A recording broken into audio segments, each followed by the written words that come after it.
Before every game you ever played, someone told you to stretch. Touch your toes, hold it for 30 seconds, don't skip it, or you'll get hurt. You believed it. Almost everyone does. But the real answer is far stranger than a warm-up routine passed down by coaches who never questioned it. Your body doesn't work the way that advice assumes. Muscles aren't rubber bands. Tendons aren't ropes that fray if you don't loosen them first. And the science, when researchers finally tested the myth properly, told a very different story than the one printed on gym posters. Start with what stretching actually does.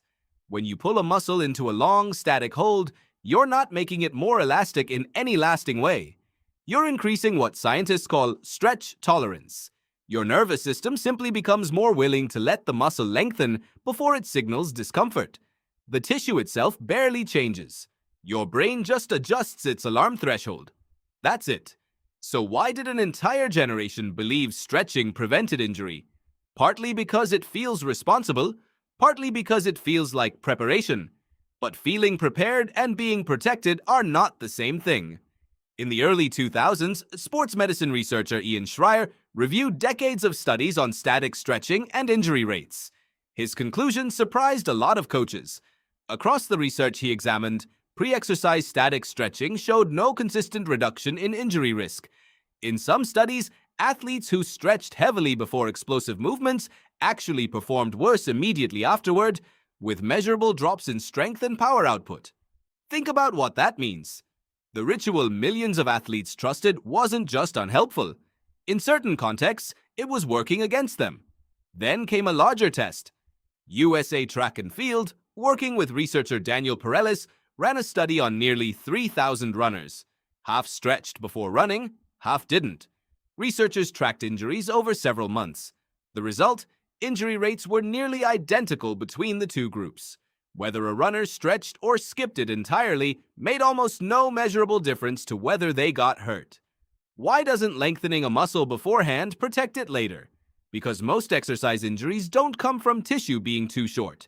They come from a mismatch between the load placed on a muscle and that muscle's readiness to absorb it. A cold muscle asked to fire explosively is vulnerable, not because it isn't flexible enough, but because its fibers, its blood flow, and its nervous system haven't been primed to produce force yet. That's a completely different problem, and it needs a completely different solution. This is where dynamic movement enters the picture. Leg swings, bodyweight squats, light jogging that gradually increases in intensity. Physiotherapist and researcher Malachi McHugh, who has spent years studying muscle strain injuries, found that movement-based warm-ups that raise heart rate and rehearse the actual motion of the activity do far more to prepare tissue than static holds ever could. You're not lengthening the muscle, you're waking it up. Here's where it gets stranger. Go back further than modern sports science, and you find that humans were never built around the idea of holding a stretch before exertion. Early humans didn't pause before a sprint to touch their toes. A hunt didn't begin with 30 seconds of hamstring holds. Survival demanded readiness, not relaxation. The body evolved to prepare for danger through rising heart rate, redirected blood flow, and heightened alertness, not through stillness. Static stretching, in that light, sends your nervous system the opposite signal. It's a cue for calm, and calm is not what a sprinting, jumping, or lifting body needs in the next 90 seconds. So does that mean flexibility is pointless? Not exactly. Long-term flexibility training, done consistently over weeks and months, can improve range of motion and may support joint health over a lifetime. That's a real benefit. It just isn't an injury shield you can apply 5 minutes before a workout. The confusion comes from collapsing two very different timelines into one gesture. Long-term tissue adaptation happens over months. Short-term injury prevention happens in the seconds before you move. Static stretching was asked to do a job that belongs to the second timeline, using a method that only works on the first. Why did the myth spread so widely despite the evidence? Because it looked like discipline. A team stretching together in rows looks organized. It looks like preparation. Coaches could see it, measure it, enforce it. Dynamic warm-ups look messier, less uniform, harder to standardize across a locker room of 30 athletes. So the ritual survived. Not because it worked, but because it was easy to see and easy to teach. There's a modern mirror here that goes beyond sports.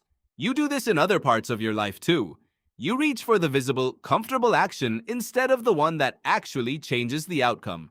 You stretch before the run instead of warming up properly, because stretching feels like something.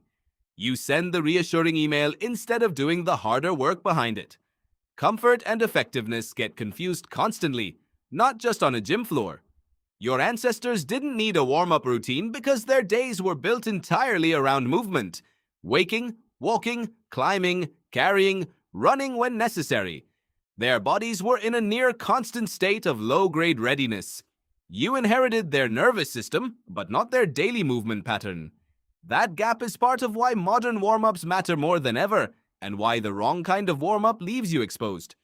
None of this means stretching is useless or something to fear.